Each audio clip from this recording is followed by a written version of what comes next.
NutriTips con Claudia.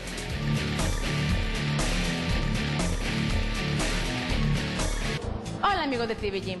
¿Les gustaría saber cuáles son alimentos ideales para esta primavera? Tomen nota. Las frutas y las verduras son la opción ideal, ya que contienen muchas vitaminas y mucha agua indispensable en estas épocas de calor. Así que les diseñé una lista de frutas y verduras de temporada.